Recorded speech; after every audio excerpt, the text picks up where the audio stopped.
friends, I hope you all are doing great. Today I am going to discuss about the trace decay theory of memory or forgetting. आज हम trace decay theory जो कि human memory में पढ़ी जाती है उसको understand करेंगे. So first of all we have introduction about trace decay कि trace decay जो है वो होता क्या है और ट्रेस डीके थ्योरी का जो मेन कॉन्सेप्ट है वो क्या है. ये एक बहुत ही शॉर्ट थ्योरी है. Trace decay theory suggest that forgetting occurs due to fading of memory traces over time. Trace decay theory क्या कहती है कि ह्यूमन में जो फॉरगेटिंग का प्रोसेस होता है, फॉरगेटिंग हम किसे कहते हैं, किसी इंफॉर्मेशन को भूल जाना या भूल जाने को हम फॉरगेटिंग कहते हैं. तो फॉरगेटिंग जो है वो क्यों होती है, ट्रेस डीके थ्योरी इसके बारे में क्या कहती है. तो ट्रेस डीके थ्योरी कहती है कि इंसान या ह्यूमन जो है वो भूलता क्यों है. सो वो भूलता है मेमोरी ट्रेसेस के ख़त्म होने की वजह से.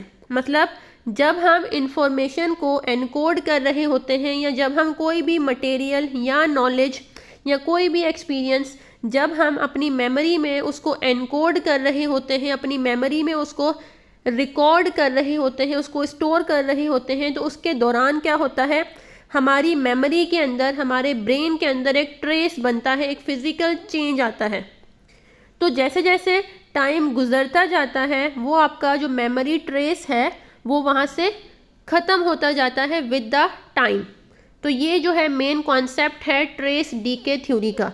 ये जो थ्योरी है ये किसने दी थी, ये हरमन एबिंगहॉस ने लेट 19th सेंचुरी में इस थ्योरी को प्रोपोज्ड या इंट्रोड्यूस किया था. हरमन एबिंगहॉस जिनका मेमोरी और फॉरगेटिंग पे बहुत ज़्यादा कंट्रीब्यूशन है, इन्होंने बहुत ज़्यादा काम जो है वो ह्यूमन मेमोरी पर किया था. नेक्स्ट अगर हम देखें तो नेक्स्ट है हमारे पास कि मेमोरी ट्रेस क्या होता है. मेमोरी ट्रेस क्या है, फिजिकल और chemical change in the nervous system associated with memory. हमारे ब्रेन या हमारे नर्वस सिस्टम में फिजिकल या जो केमिकल चेंज होता है उसको कहा जाता है मेमोरी ट्रेस.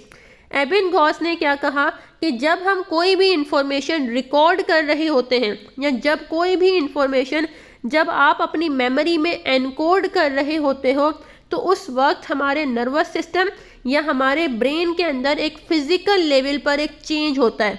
मतलब जब हम इंफॉर्मेशन रिकॉर्ड कर रहे हैं तो वो इन्फॉर्मेशन हमारे ब्रेन में जो है वो एक ट्रेस बना रही होती है, एक फिजिकल चेंज ला रही होती है. इसके साथ साथ हमारे नर्वस सिस्टम में जो उसकी फंक्शनिंग है उसमें भी चेंज आ रहा होता है. तो इसको कहा जाता है मेमोरी ट्रेस. मेमोरी ट्रेस को एनग्राम भी कहा जाता है. एनग्राम और मेमोरी ट्रेस ये जो दोनों टर्म्स हैं ये इंटरचेंजेबली यूज़ हो रही होती हैं इन डिफरेंट कॉन्टेक्स्ट. नेक्स्ट हमारे पास है time based forgetting. Trace decay theory को आप टाइम बेस्ड फॉरगेटिंग भी कह सकते हो. क्यों, क्योंकि उसमें क्या होता है कि आपकी जो मेमोरीज़ हैं जो कि आपने एनकोड की थी, जो आपकी मेमोरी में जो इन्फॉर्मेशन स्टोर है वो विद द टाइम जो है फेड आउट हो रही होती है या फिर डीके हो रही होती है विद द टाइम. जैसे जैसे टाइम गुजरता जाता है और आपने उस इंफॉर्मेशन को जो है वो यूज़ नहीं किया होता तो वो इंफॉर्मेशन आपकी मेमोरी से जो है वो भूल जाती है या वो ख़त्म हो जाती है, डीके हो जाती है. तो इसको कहा जाता है ट्रेस डीके थ्योरी. एबिंगहॉस ने ये भी कहा था कि टाइम के साथ साथ होता क्या है कि जब आप इंफॉर्मेशन को एक दफ़ा अपनी मेमोरी में स्टोर कर लेते हो और बहुत टाइम तक आप उस इंफॉर्मेशन को अगर यूज़ ना करो, उस इंफॉर्मेशन को आपने रिपीट नहीं किया, रिकॉल नहीं किया कभी भी, तो क्या होता है कि वो जो ट्रेस है आपकी मेमोरी से वो ख़त्म होता जाता है और इस तरह आपकी मेमोरी से वो इंफॉर्मेशन कम्प्लीटली फेड ऑफ हो जाती है. So this is all about trace decay theory. ये बहुत ही ईजी और शॉर्ट थ्योरी है in the context of human memory. So thank you so much and अल्लाह हाफिज़.